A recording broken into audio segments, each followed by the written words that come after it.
Hey, what's going on, guys? So, I've just started up a podcast. I've done about 5 episodes already. I've got about sort of 8 hours worth of content. So, if you haven't seen that already, check it out. It's on SoundCloud and iTunes. I've just finished doing a vegan starter kit episode, which is really, really useful. So, I thought I'd share a little bit from that. And yeah, you can check it out on iTunes, SoundCloud. I've just started up a YouTube channel for the podcast, but it takes quite a while to render and upload those videos, so they're going to be slow coming on. But yeah, check it out.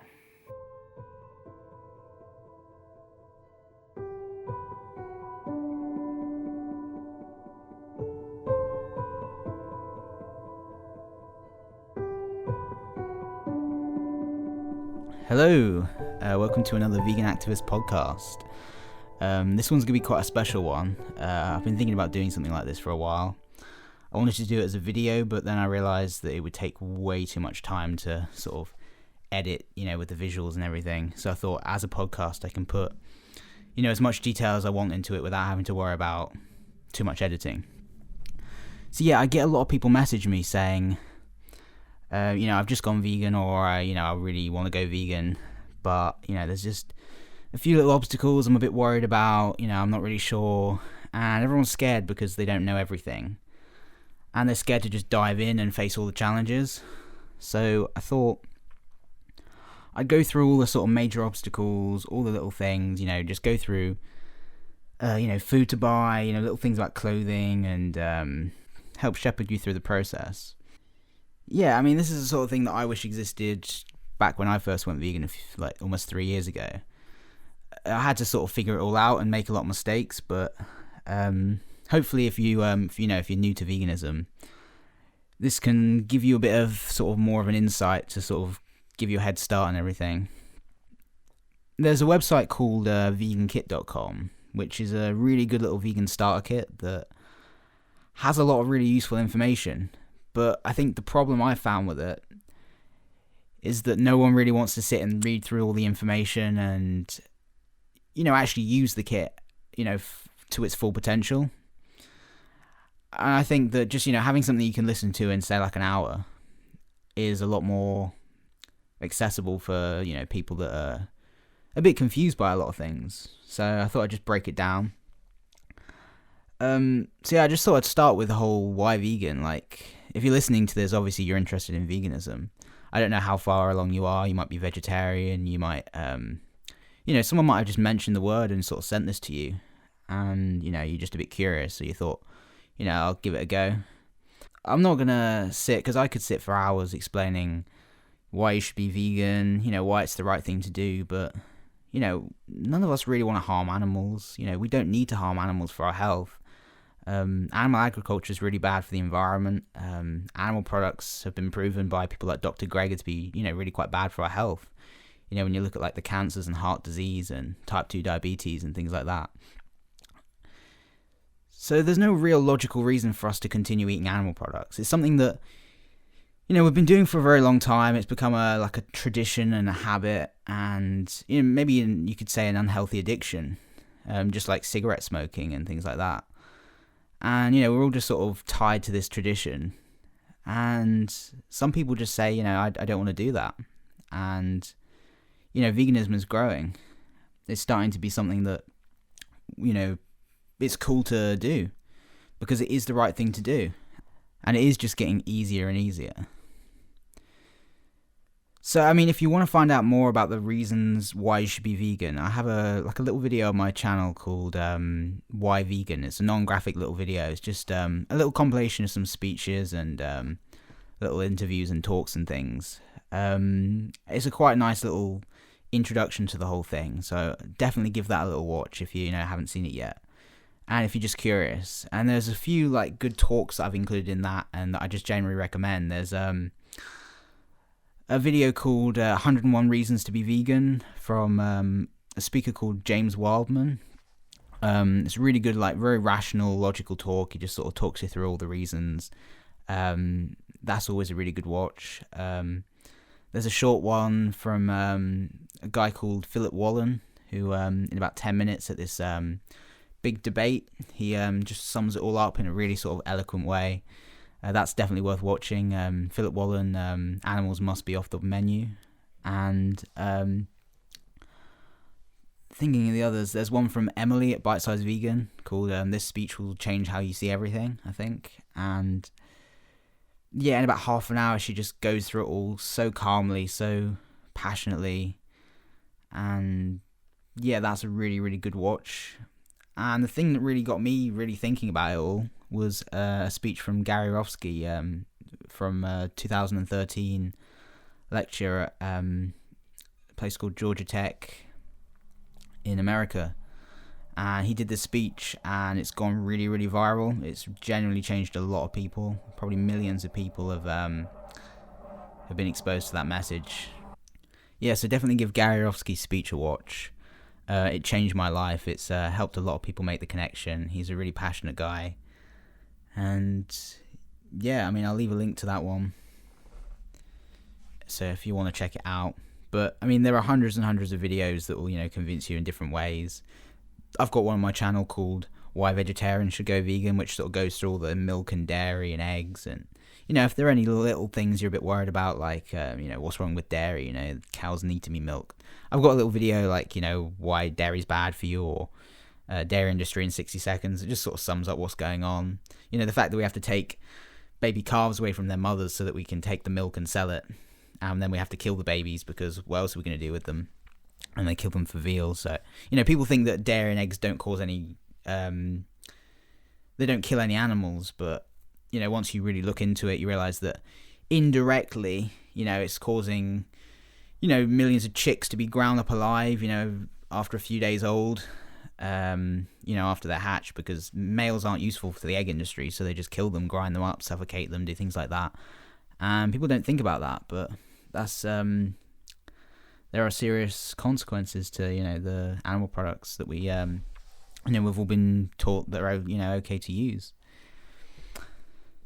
So yeah, veganism is just the most logical thing to do. So, I'm not going to explain why you should do it, because, it's obvious. It's just the common decency that we can do on this planet to, just look after the world. And, to just look after the world and the inhabitants that live on it.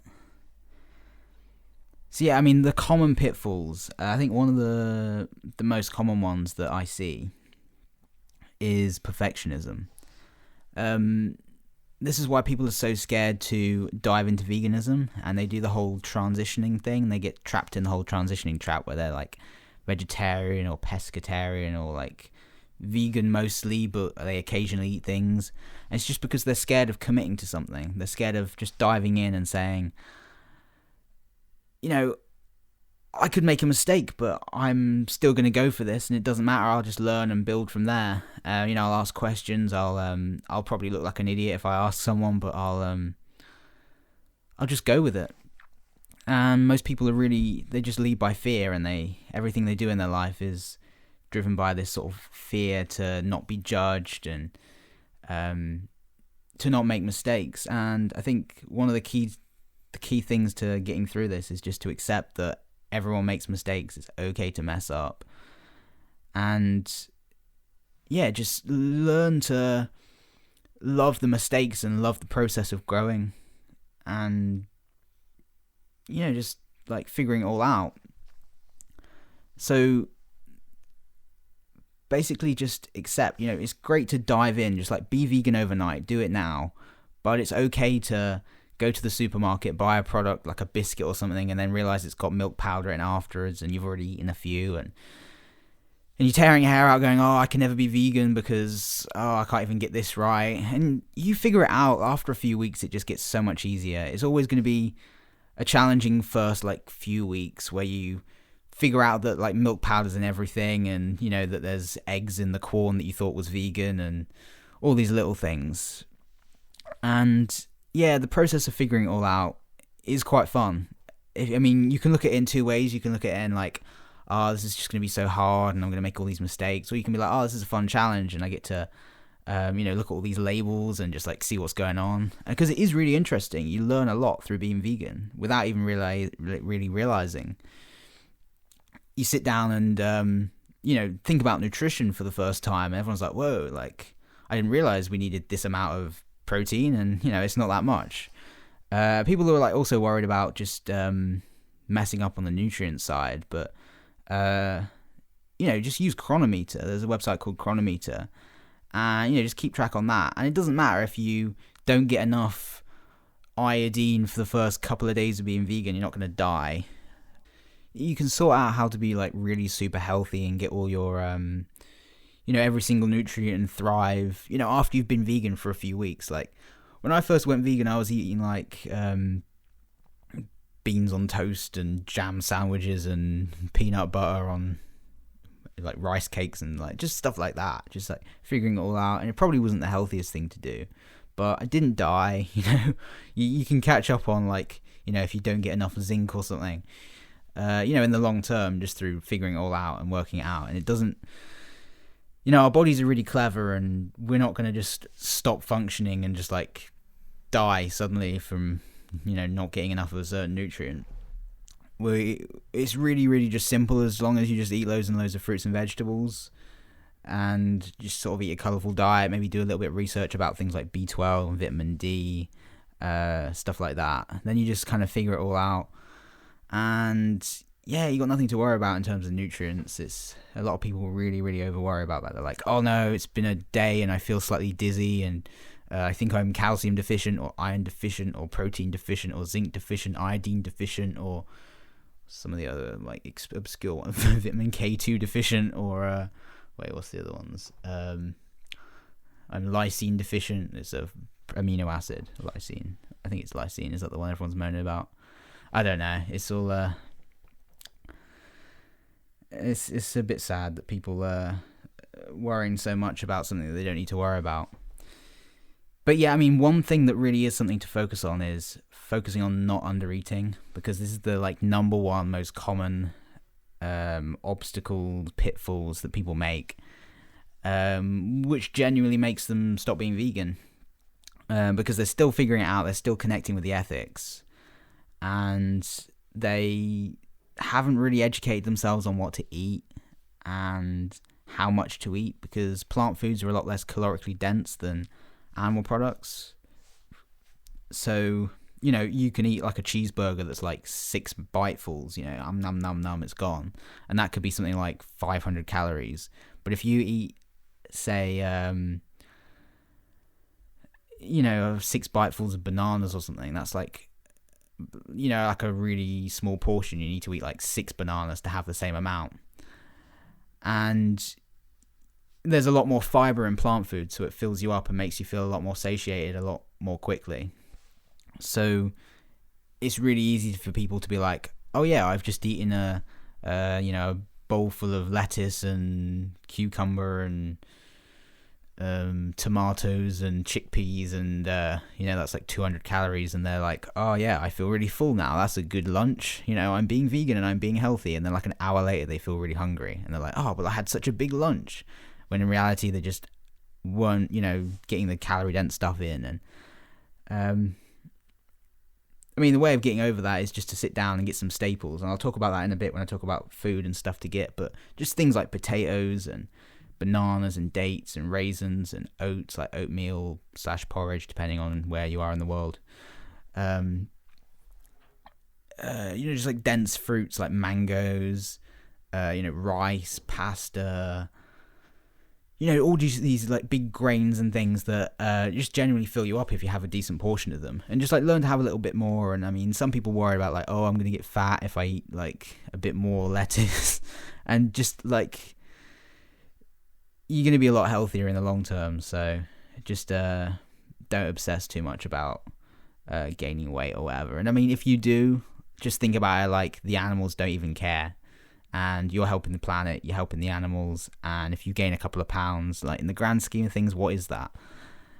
Just take some perspective and just realize that all these things are temporary. It's just the first couple of weeks. Don't let little things like that discourage you.